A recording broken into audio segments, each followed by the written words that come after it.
नमस्ते, Vinod Gupta from network solutions. हम लोग बिजनेस ओनर्स को एडवाइस करते हैं on subject call risk management.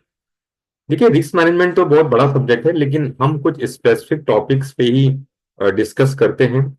5 major topics हैं जो जिस पर हम अपनी कुछ इंफॉर्मेशन प्रोवाइड करते हैं बिजनेस ओनर्स को। आज का जो टॉपिक है वो काफी इंपॉर्टेंट टॉपिक है, जो मैं आपको बताने वाला हूँ कि कोई भी बिजनेस ओनर्स का एक ड्रीम होता है कि उसका जो बिजनेस है वो किसी भी कीमत पर जो है वो स्केल अप होना चाहिए। जब तक कि नेक्स्ट जनरेशन उसको टेक ओवर करे, तब तक वो बिजनेस को एक स्केल अप करके दें अपने जनरेशन को, है ना। ये एक बहुत बड़ा ड्रीम होता है और बेसिकली होना भी चाहिए। तो उससे उसी बीच में जो वर्किंग कैपिटल लगता है बिजनेस को, अगर वो कंटिन्यूअस रहे हमेशा के लिए, तो कोई भी दिक्कत नहीं आएगी उस बिजनेस को।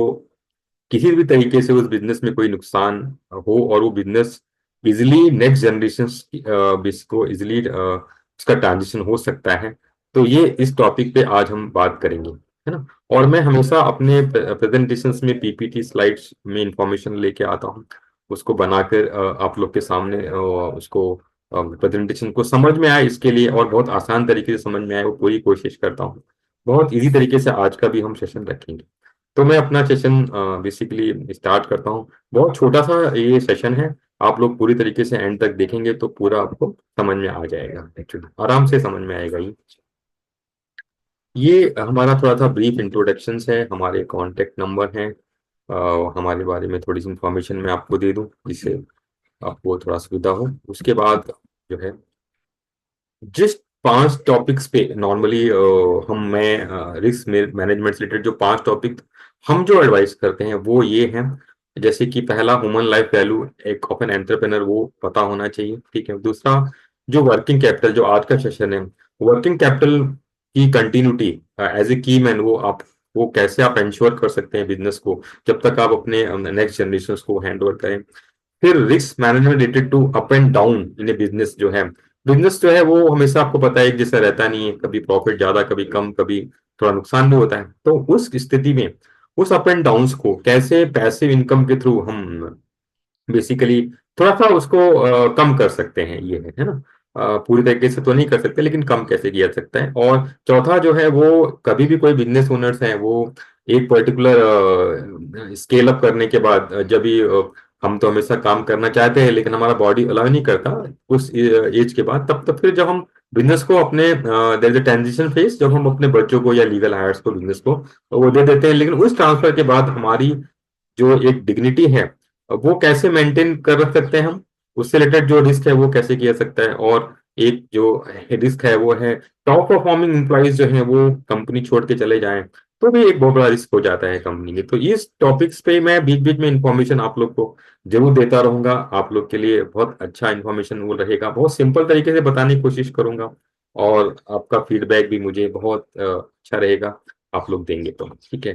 तो ये जो है आज का टॉपिक है, हाउ वी कैन कंटिन्यू, मतलब हम कैसे वर्किंग कैपिटल जो कंपनी को लगता है उसको हम लोग कैसे पूरा कंटिन्यू बना सकते हैं। एज ए कीमैन हमारा क्या बेसिकली रिस्पॉन्सिबिलिटी इसके अंदर होता है ना। तो सबसे पहले तो हम मैप ऑफ जो है एक बिजनेस को देखेंगे कि कैसे, आप लोग को पता है लेकिन मैं थोड़ा सा ब्रीफ कर दूं कि जो हर जनरेशन से नेक्स्ट जनरेशन को ट्रांजिशन के पहले ये सारी स्टेजेस में बेसिकली जानना होता है ना। जैसे पहले जब भी कोई बिजनेस स्टार्ट करता है, लर्निंग है, स्टेबलाइजिंग है, फिर कंसोलिडेटिंग है, फिर टेक ऑफ स्टेज है, leadership role, then globally leading the organisation, फिर ट्रांजिटिंग द ओनरशिप जो है हम दूसरे नेक्स्ट जनरेशन को दे देते हैं। तो ये जो है ये सारा हर एक जनरेशन, नेक्स्ट जनरेशन भी उसी तरीके से काम करेगी, उनके लिए भी नया रहेगा, वो भी आगे स्केल अप करेंगे।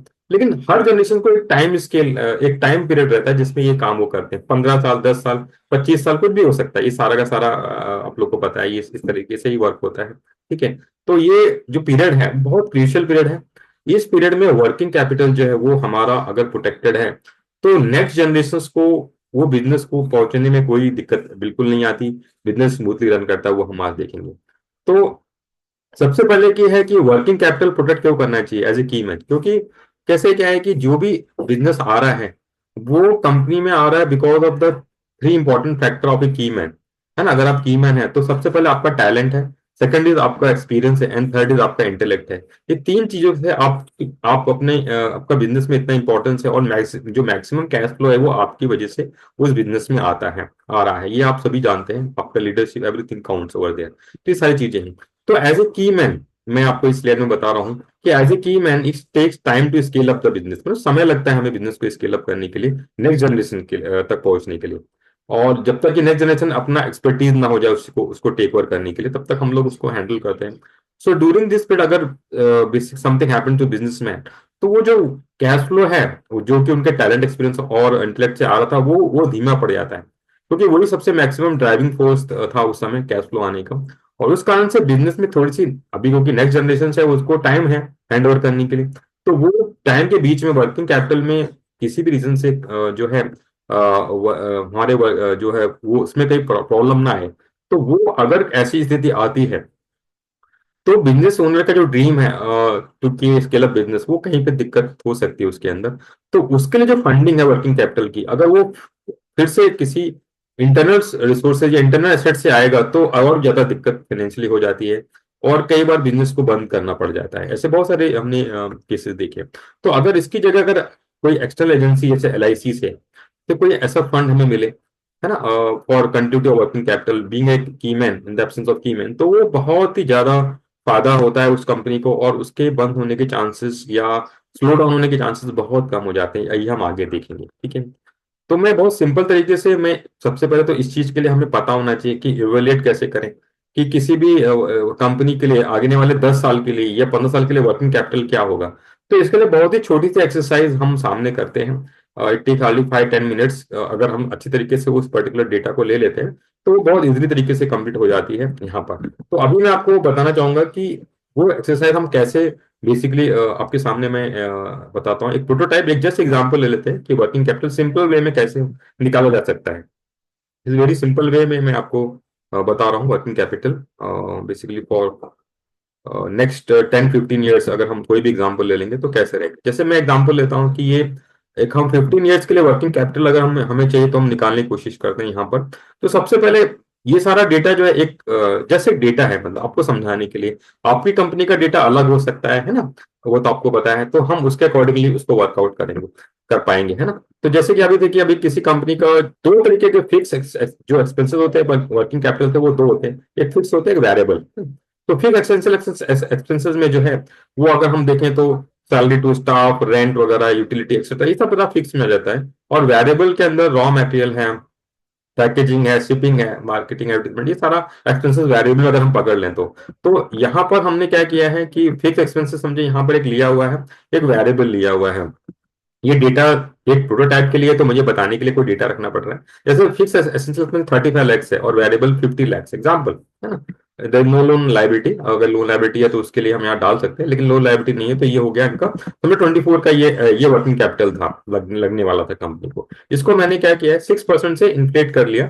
मतलब एवरी ईयर समझो, हम लोग सोच रहे हैं कि जो फिक्स एक्सपेंसेस है वो भी बढ़ेंगे, because of salary of the staff बढ़ेगा, बाकी चीजें बढ़ेंगी, और वैसे वेरिएबल एक्सपेंसेस भी बढ़ेंगे।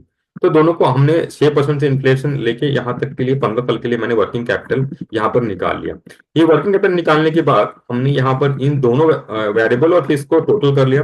और टोटल करने के बाद यहाँ पर आप देखेंगे कि टोटल हो गया। टोटल होने के बाद फिर यहाँ पर हमने जो एनपीवी नेट प्रेजेंट वैल्यू, मतलब आज की तारीख में हमें निकालना पड़ेगा फ्यूचर कैश फ्लो का आज का वैल्यू क्या है, उसको बोलते हैं एनपीवी। अगर इस एनपीवी को मैंने यहाँ निकाला है और 6% से डिस्काउंट किया, तो ये करीब 10 करोड़ के आसपास आ रहा है। तो ये वर्किंग कैपिटल 10 करोड़ का क्या है, ये इसका मतलब है कि ये जो वर्किंग कैपिटल, अगर की मैन समथिंग हैपेंस टू की मैन, तो ये 10 करोड़ रुपए जो है वो कहीं बाहर से आएंगे, लाइक कंपनी लाइक LIC, है ना, वहां से आएंगे, तो वो इमिडिएटली कंपनी को फंड कर सकते हैं, है ना। लेकिन इसी एसेट को अगर किसी बाहर कंपनी के फंड से लाया जाएगा, तो कंपनी में और ज्यादा फाइनेंशियल स्ट्रेन आएगा, स्ट्रेस आएगा, जो कि शायद कंपनी को स्लो डाउन कर सकता है, बंद भी कर सकता है। तो हम वो नहीं चाहते, है ना। तो एज ए एंटरप्रेन्योर हम चाहते हैं कि हमारा जो ड्रीम है वो कंटिन्यू रहे till the next generation take overs. तो ये जो 10 करोड़ का जो फंडिंग है from external agency will pump into the system, और वो काफी ज्यादा फायदा कंपनी को पहुंचाएगा। हमारे बिजनेस को बिल्कुल भी स्मूथली रन करने के लिए ये आसान से कर सकते हैं। तो ये बताना था एक वर्किंग कैपिटल हम स्मॉल तरीके से कैसे निकाल सकते हैं अगर प्रॉपर डेटा हमारे पास हो। We can work out the working capital that will be approximately that will be need for next 10 year 15 या 20 ईयर्स। अच्छा, एक अप्रोक्सीमेशन ले सकते हैं और अकॉर्डिंगली हम लोग एक वर्किंग कैपिटल को निकाल सकते हैं। अभी यहाँ पर मैं आगे जाऊंगा, ये शायद आप लोग को समझ में आ गया होगा। अगर ये थोड़ी सी टॉपिक टेक्निकल है तो 1-to-1 सेशन जो हम करते हैं तो उसमें 1-to-1 बिकॉज कंपनी खुद अपना वर्किंग कैपिटल बताती है और अकॉर्डिंगली हम उसको वर्कआउट कर सकते हैं सर। तो this is very simple exercise. तो यहाँ पर ये वर्किंग कैपिटल 10 करोड़ रुपए आ गया। ये 10 करोड़ रुपीज आज की वैल्यू है जो जो है नेक्स्ट 15 ईयर्स तक को उसको एक सपोर्ट देगी कंपनी को फंड करके, फंडिंग को पूरा करने के लिए। ठीक है, आगे बढ़ता हूँ मैं। अभी जस्ट शेयरिंग द स्लाइड। हाँ, तो ये देखिए अभी ये जो 10 ईयर्स का हमने वर्किंग कैपिटल का एनपीवी निकाल लिया एंड अंडरस्टैंड की। तो 10 करोड़ का रुपीज अगर उस कंपनी का अगर कहीं से फंडिंग आ जाता है तो कंपनी को वर्किंग कैपिटल 15 ईयर्स तक का लिए कोई दिक्कत नहीं आएगी। ठीक है, अभी मैं आपको ये बताऊं कि और कहीं और तरीके से अगर हम 10 करोड़ का ये करते हैं तो हमें फुल अमाउंट देना पड़ता है ना। अगर मैं एक पैरेलल एसेट बना के रख दूं तो मुझे फुल अमाउंट वहां पर एलोकेट करना पड़ेगा उस पर्टिकुलर वर्किंग कैपिटल के लिए। लेकिन जब हम कोई basically when we are approaching basically life insurance है ना, तो वहां पर हमें कोई भी एसेट हो, चाहे वो 25 करोड़ का लाइफ इंश्योरेंस हो या 10 करोड़ का हो, तो उसके लिए हमें बहुत स्मॉल प्रीमियम देना पड़ता है। और बाकी का जो अमाउंट होता है वो हम बिजनेस के लिए फोकस करेंगे। वो हम क्यों अलग से पैरेलल कहीं एक parallel in the form of FD या अदर एसेट रखेंगे, है ना। We will put the amount in the business only. तो व्हाट इसके लिए जो if it buy asset in terms of basically life insurance, तो वो जो एसेट होता है वो एक बहुत ही small being a key man, तो हम वो जो बहुत ही स्मॉल प्रीमियम देके उसको वहां से ले सकते हैं और उस बाकी का फंड को हम कंपनी के ऑपरेट ऑफिस में लगाएंगे तो ज्यादा ही फायदा होगा। तो इस स्मॉल तरीके से हम इसको पूरा कर सकते हैं। उसके बाद आप भी निश्चिंत हो जाते हैं कि आप अपने लीगल हेल्थ को बचा सकते हैं, एक्सप्लेन कर सकते हैं कि जो आने वाले 15 साल तक का जो वर्किंग कैपिटल लगा है वो मैंने प्रोटेक्ट कर दिया है। आप लोगों को चिंता करने की जरूरत नहीं है, आई एम देयर और not. This particular amount of money will come from the company LIC और इंश्योरेंस कंपनी से आएंगे और वो आपको बेसिकली इस पर्टिकुलर कंपनी को फंड करेंगे। और जब आप फंड करेंगे इसको, ठीक है, और फंड करेंगे तो हमारा जो कैश फ्लो मेंटेन रहेगा। तो नेक्स्ट जनरेशन जब तक वो टेक ओवर करती है बिजनेस को तब तक उनको बहुत आसानी हो जाएगी सर। ये बहुत इंपॉर्टेंट है सर, इसलिए, है ना। तो this is the working capital needed for running the business is basically protected. You can make sure that your legal has note कि दिस कंपनी हैज बीन, इनको हमने इस तरह वर्किंग कैपिटल करके रखा है बीइंग ए की मैन, है ना। अभी इसमें सर क्या होता है कि एज ए एक प्रोफेशनल एडवाइजर्स का जो आपको प्लान करके देते हैं उनका बड़ा अच्छा रोल होता है। Basically they can assess the risk कि कितना रिस्क है वर्किंग एज पर द वर्किंग कैपिटल जो हमने अभी कैपिटल एनालिसिस किया था उसमें क्या है, उसके बाद क्या पॉलिसी सेलेक्ट कर सकते हैं, है ना। क्योंकि बड़ा बेसिकली अमाउंट है तो हमें बहुत ही अच्छी कंपनी जो रिलायबल है जैसे एलआईसी उस पर हमें इस एसेट्स को बाय करने की कोशिश करनी चाहिए। ठीक है, उसके अलावा जो डॉक्यूमेंटेशन पार्ट है उसका पूरा जो है वो उसके अंदर पूरा सपोर्ट रहता है एक प्रोफेशनल एडवाइजर के, है ना। ठीक है, और जो प्लान करते हैं जो भी इसको प्लान करके आपको देते हैं और ऑनगोइंग जो है रिव्यू बीच बीच में करना पड़ता है बेसिकली उस पर्टिकुलर सब्जेक्ट पे कि जो भी हमने जो भी ये लिया हुआ है उसको हम बीच बीच में रिव्यू करते रहें कि हमें जो रिक्वायरमेंट है वो कम ज्यादा हो रही है क्या, थोड़ी सी बढ़ने की गुंजाइश है क्या, और जो भी क्लेम अगर इसमें आ जाता है तो उसका असिस्टेंट प्रोवाइड करना। तो ये सारा जो रोल है उसके लिए इसमें सपोर्ट की अगर हो तो बहुत अच्छा रहता है। बहुत सारे जगह इस सपोर्ट का जरूरत पड़ता है जो कि बड़े बड़े बिजनेस को बेसिकली कह सकते हैं कि जो रिस्क है उसको बचाया जा सकता है अगर हम थोड़ा सा एडवाइस इस चीज में लेते हैं जो जो कि है। अभी हम अपने बारे में बताएंगे सर कि we are giving advice on this with no obligation of buying any product और सर्विसेज। ये टोटली फ्री एडवाइस रहेगा सर। इसके लिए ऑनलाइन भी ले सकते हैं, आप ऑफलाइन भी बुला सकते हैं, 1-to-1 सेशंस के लिए बुला सकते हैं। हमारा नंबर भी सर नीचे दिया हुआ है, नंबर पे कॉल कर सकते हैं और इस पर इंफॉर्मेशन आप जरूर ले सकते हैं। आप इम्प्लीमेंटेशन जब भी चाहे कर सकते हैं, लेकिन ये बहुत जरूरी है सर ये टॉपिक। ऐसे ही हर टॉपिक पे मैं कुछ ना कुछ इन्फॉर्मेशन आप लोग को प्रोवाइड करता हूँ, लेकिन इसको आप लोग को अपने कंपनी में जरूर इसको चेक करना चाहिए कि मेरी कंपनी में ये रिक्वायरमेंट कितनी अच्छी, क्योंकि सर नेक्स्ट जनरेशन तक बिजनेस पहुंचने में जो समय लगता है उसमें ये रिस्क बहुत ही जरूरी है। हम अपने, जैसे मैं आपको बताऊं अपनी कंपनी के जब भी कोई भी कंपनी रहती है उसमें हम एक गेटमैन, एक वॉचमैन रखते हैं, उसको भी सैलरी पे करते हैं मंथली से, है ना। जो कंपनी का प्रोटेक्शन करते हैं, इंटरनल जो मटेरियल उसकी प्रोटेक्शन करते हैं, तो ये वर्किंग कैपिटल के लिए भी, प्रोटेक्शन के लिए हमें भी एक मंथली बेसिस पे एक पर्टिकुलर ऐसी पॉलिसी लेनी चाहिए जिसका हम एक बहुत ही स्मॉल प्रीमियम पे करके इसको ले सकते हैं सर। तो this was my small presentation how we can protect the working capital. लेकिन सर ये हर एक कंपनी का अलग अलग होता है, इसके लिए 1-to-1 सेशन बहुत जरूरी होता है। तो मैं आपसे रिक्वेस्ट करूंगा कि 1-to-1 सेशन के लिए जब भी आपके पास समय होगा, it will take not more than 30 minutes to basically work out. और हम उसमें आपको आइदर इन ऑनलाइन कर सकते हैं पहले, फिर ऑफलाइन भी कर, जैसा भी आपको सुविधा वैसा हम इसको कर सकते हैं sir. These are my number given over here. For any specific detail on this subject you can call me without obligation of buying any services और प्रोडक्ट फ्रॉम अस सर। तो this was my presentation on how to protect the working capital. मुझे पूरा यकीन है कि आप लोग को समझ में आएगा, लेकिन कुछ टेक्निकल चीजें होती हैं जिसको शायद थोड़ी सी आपको मेरी जरूरत पड़े, तो जरूर आप मुझे कॉल करें sir. Thank you so much. Yes, thank you.